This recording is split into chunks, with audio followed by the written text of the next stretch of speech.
Soalan ketiga ini, Datuk, kita berkaitan dengan pekerjaan juru foto, Datuk. Orang yang terlibat dengan cameraman lah. Ada yang jadi cameraman juru foto wedding, majlis perkahwinan, majlis-majlis event kerajaan ke swasta ke, khususnya perkahwinan lah yang bertanya ni. Kadang-kadang dia mungkin dia letak syarat dah. Nah, saya kalau nak guna perkhidmatan saya nak begini.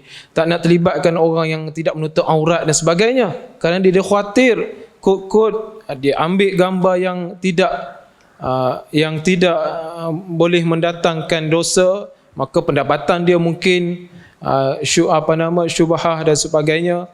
Jadi dia bertanya, adakah dia cuba letakkan syarat, tetapi ketika nak ambil gambar tu pengantin tersebut ajak kawan-kawan dia yang tak tutup aurat dengan sempurna.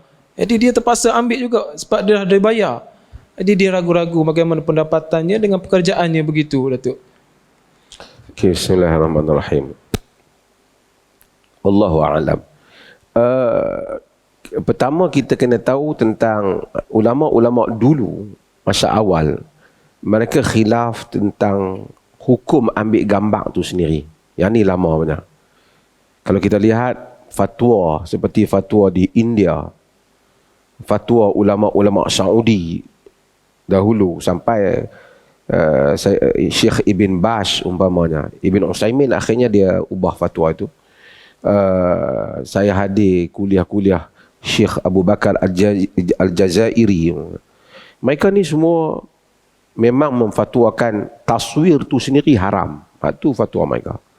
Kalau kita lihat pada mereka ini, kerana mereka anggap taswir itu termasuk dalam hadis al-musawwirun asyaddan nas azaban.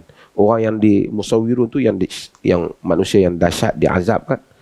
Mereka kata termasuk kamera tu, cameraman.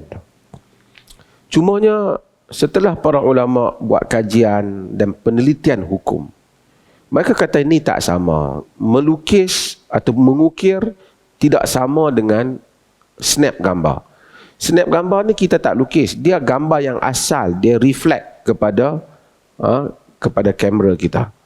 Dia sama lebih kurang kita berdiri depan cermin, ada gambar kita.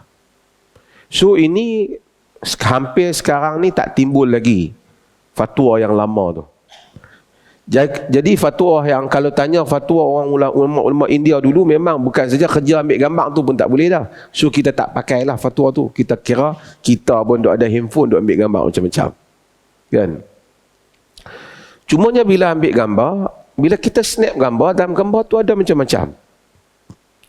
Ia melihat kepada, kita tak lukis, tapi ia adalah refleks kepada orang yang ada di tempat yang kita ambil.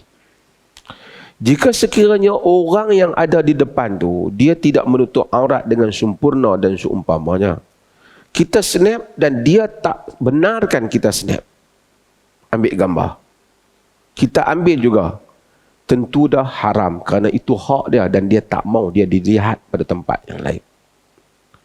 Cuma yang timbul kalau kita ambil, dia tak kata apa, dan kita bukan tujuan nak ambil gambar dia, ambil gambar orang lain, dia jadi tabi'. Dia dalam apa, yughtafar litabi' kan, ataupun litabi' ahkamul matbu'.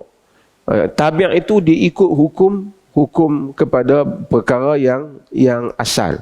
Saya nak buat contoh kepada tuan-tuan. Kita driver taksi ataupun Grab. Kerja kita bawa orang. Main satu orang, dia tahan Grab kita, taksi kita, dia naik taksi kita. Tapi di dalam beg dia bawa arak. Kita bukan nak bawa arak, kita nak bawa buang. Arak tu tabi', dia ikut kepada orang yang kita bawa tu. Hal yang seperti itu dimaafkan oleh syarak. Kerana itu bukan tujuan kita. Bukan tujuan kita. Saya buat contoh yang lain. Kita kerja bawa barang pindah. Orang pindah rumah, kita angkut barang. Jadi bila dia pindah rumah, dia angkut barang dia. Dia non-Muslim. Dia angkut katil, dia angkut almari, dia angkut peti air. Dalam peti air dia tu ada khinzir, ada apa? Ada arak. Tapi kita bukan nak bawa yang tu. Kita nak bawa barang-barang rumah. Tak ada pun tujuan kita yang tu. Yang tu dia tabi', diikut. Tabi' dia kira hukum masyai, hukum matbu'. Kita ambil gambar pengantin, terselit hamba Allah yang tak pakai tudung tu. Dia tabi'. Dia tabi'. Tapi kalau dia tak bagi daripada awal, tak boleh kita ambil. Tapi kalau orang yang upah kita memang suruh kita ambil gambar mereka ni, sebenarnya dia tak ada kaitan dengan dia, bukan mahram dia pun.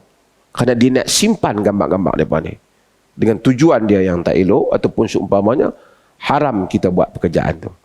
Tapi kalau dia suruh kita ambil gambar dia kahwin ambil gambar dengan isteri dia, mari hamba Allah mana menyelit kot tepi, lekatlah gambar hamba Allah tu sekali. Tapi kita bukan nak ambil hamba Allah tu, kita nak ambil gambar dia. Jadi hukum asal adalah boleh selagi mana tujuan kita nak ambil gambar yang dibenarkan. Wallahu ta'ala a'lam.